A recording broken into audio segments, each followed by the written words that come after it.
I also find it very comforting, this idea that, I mean, if you look out into the world, you can say humanity is on such a low level.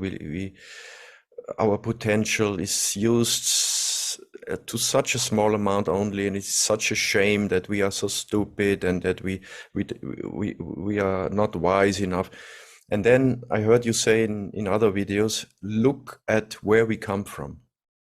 Look at like 3,000 years ago, where you would put a hammer on the head of some person to take the lunch away from them just to survive yourself.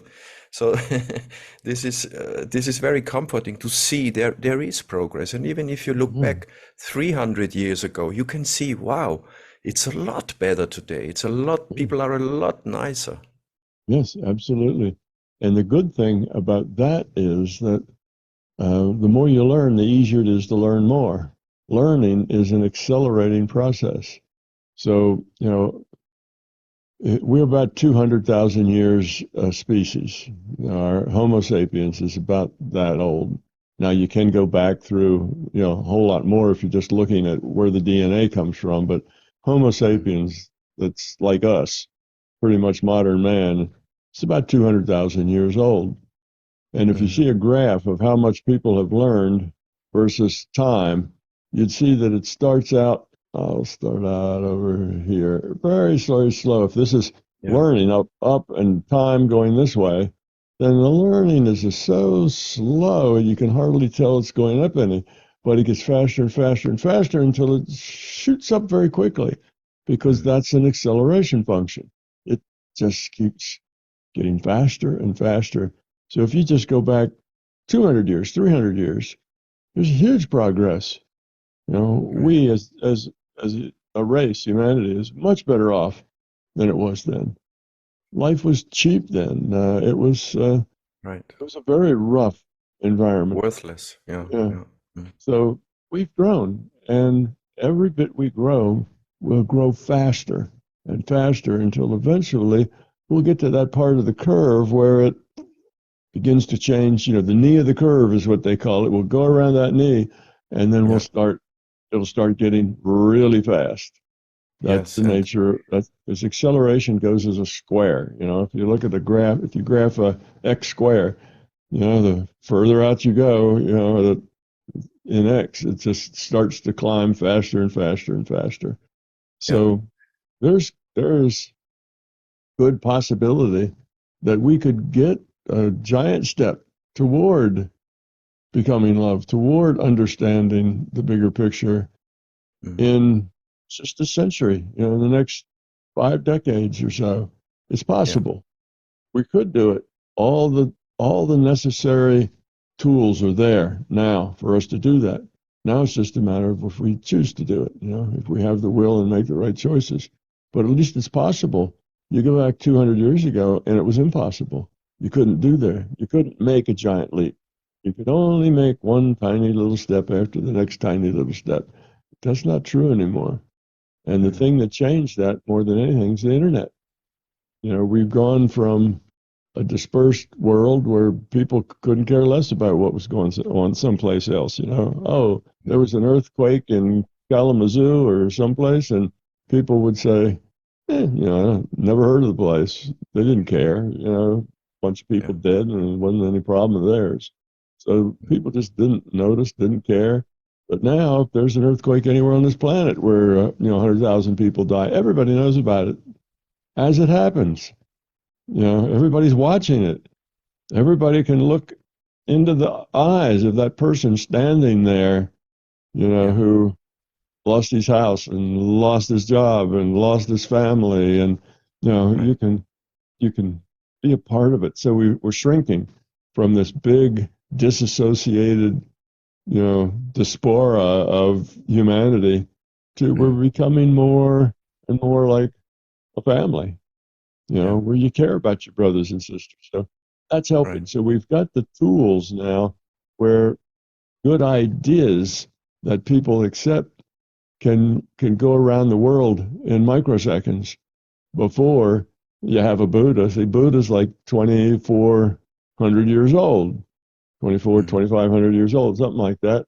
Well, Yeah. there was a little pocket of enlightenment, but, it stays in the margins because the only people that knew about it were the people within 50 miles because more Right. than 50 miles was just too far to go.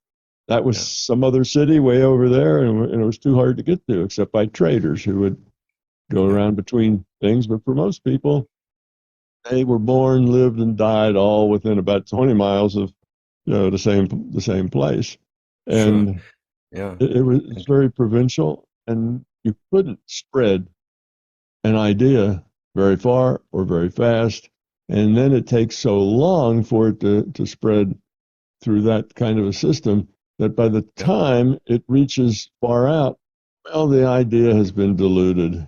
It's been polluted with Right. all kinds of other people trying to grab power and be the leader Right. or be the head Yeah. priest or this and that, and you've got all these Yeah. schisms and people they're fighting with each other, and Yeah. and Exactly. the Protestants are Yeah. trying to kill the Catholics, and the Catholics are trying to Yeah. kill the Protestants. Yeah.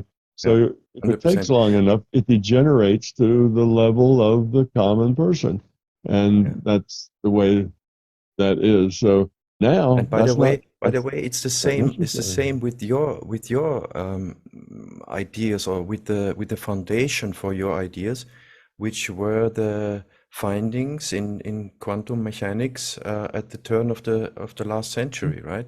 Um, Absolutely.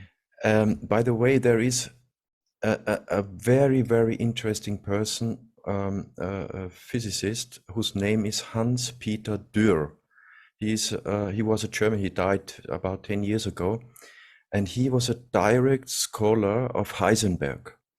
He worked with him 20 years in the States, and he is someone um, who postulated many of your ideas, and some of them almost to the same sentence. Like he said, there is no atom, there are no electrons and protons. It's simply not there. He said it in these words. And also his like conclusions. I mean, it's really an interesting person from that perspective, that he lived long enough to, from Heisenberg, know Planck and Einstein's findings, and he knew Planck and Einstein. They didn't believe what they found. They didn't know what to do with it. It was confusing for them.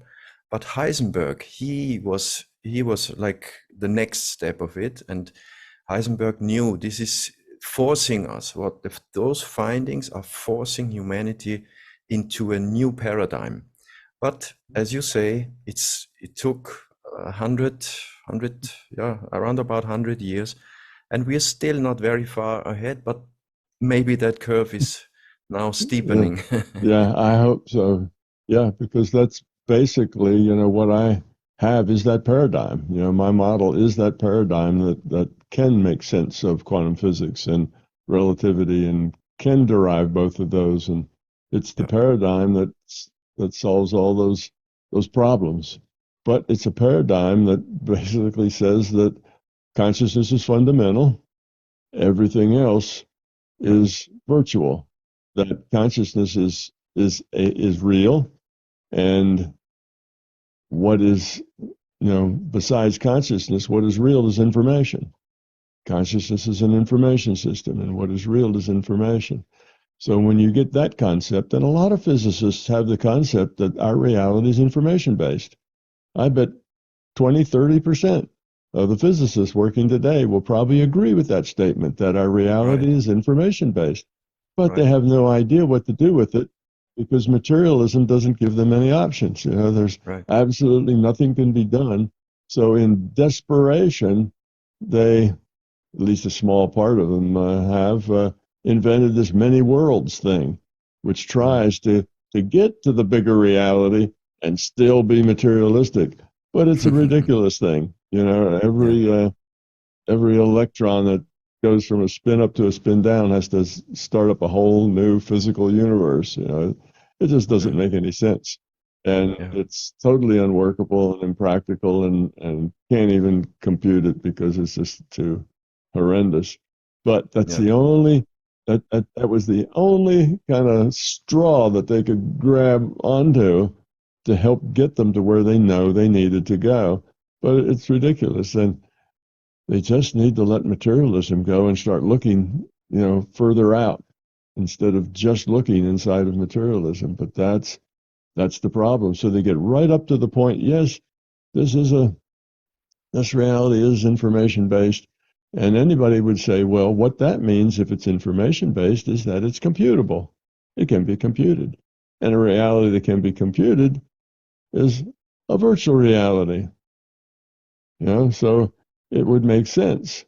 But then they don't know what to do with that. Who computes it? What's going on? Where's it computed in? Well, there was one physicist who went that path, and he said this reality was computable and that it is a computation and that it's virtual, but he says you can't tell about where it comes from. So he said it was computed in other, which means not here.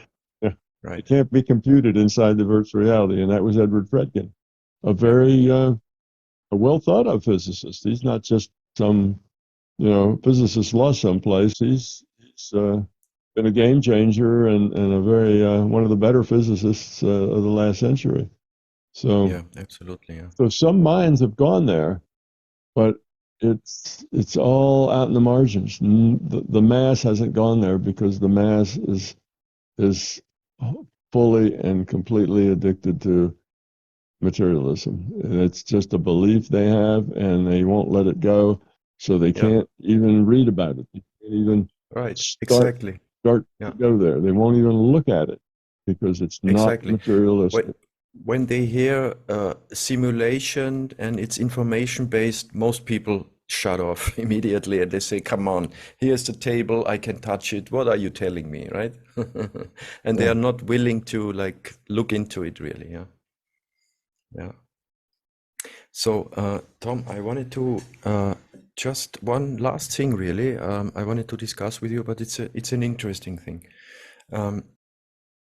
Thank you for watching this clip until the end. If you found value in this information, kindly press the like button now.